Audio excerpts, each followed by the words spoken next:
So I'm here to talk about how not to be a shitty boss. Now, we might not all relate to being a boss in the kind of formulaic sense with having direct reports, but nobody wants a shitty learning and development professional. Felt like a bit of a mouthful. So we're going to use the lens of we are leaders, and some of us will really kind of link to this piece around having teams. Now, I'm a big believer that probably 99-point-something% of us on this planet, we are pretty decent human beings. Fundamentally believe that. Now, there are probably a 0-point-something% of people that rock up to work that have a team that go, I'm going to be a really shit boss today, and I'm going to piss that person off. I'm going to make that person feel really terrible for the work that they've done. And I relate to a lot of what you're saying around imposter syndrome. And there are leaders that have influenced some of that. Now, the reason I'm kind of calling this piece out is because each and every one of us have probably been a shitty boss, a shitty friend. We haven't shown up to work as our best selves.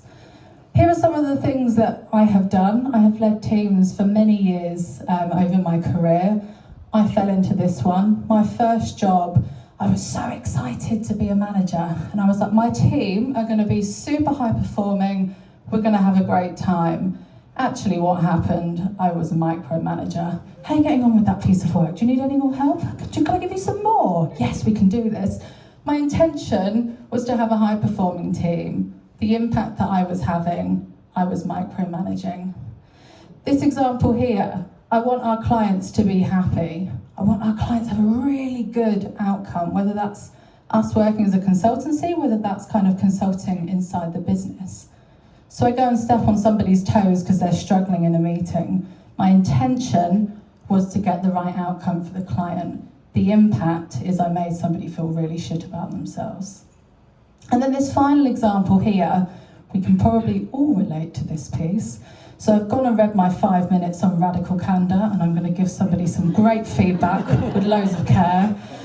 And then I'm really stressed and I have no time and I'm a little bit clumsy, and I make somebody feel the way that I wouldn't want to feel myself.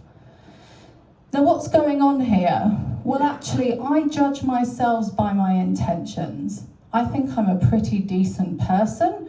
The reality is other people are judging me by the impact that I had on them, the impact of how I made them feel. So, what does that mean for all of us in this room? Well, it means that people are doing the exact same thing to us. And the gap between the two, this is a life skill more than an L&D skill, but I describe this as the awareness gap. So I judge myself by my intentions, other people are judging me by the impact that I have on them. So what can I do to close that gap? Well, there are tons of things that you can do, but I probably have about 2.5 minutes, so we're going to focus on one, and that is around self-management. So I've heard earlier on that we are done with circles, so I was like, oh God, we went for a triangle. So I'm just going to talk very briefly through these 3 points. The first piece, no surprise for us, we're pretty self-aware as L&D folk. But how am I impacting other people, and how well do I know myself, and how can I correlate the two pieces? How much time do I build for self-reflection? How intentional am I about that when our diaries are overrun with Zoom back-to-back meetings? And then probably the hardest piece is this piece around self-regulation, because so many of us have good intentions and something goes wrong. Lauren can probably, looking for her in the audience, touch. There you go. Talk about this much more from a brain perspective. But here are 3 kind of really practical things that we can do. So building our self-awareness. When was the last time you did a really deep piece of reflection around what your core values were? If you haven't, I suggest you go away and do them.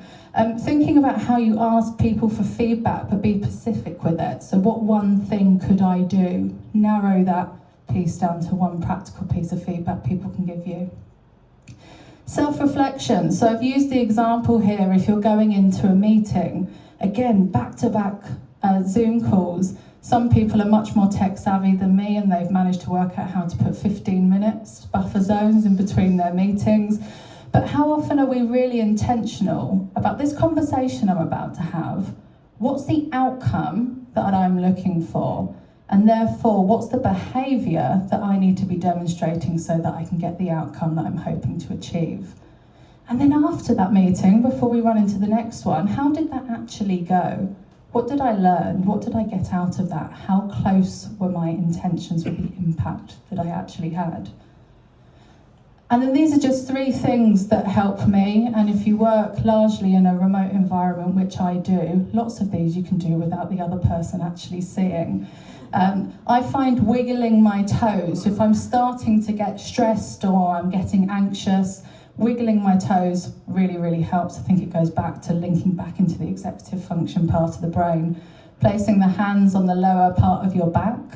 And then the obvious one about just breathing, but just being mindful of the breath that you're actually taking.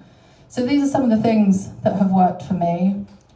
And my final takeaway is that you can either be an unintentional shitty boss, or you can be a really, really good one. Thank you.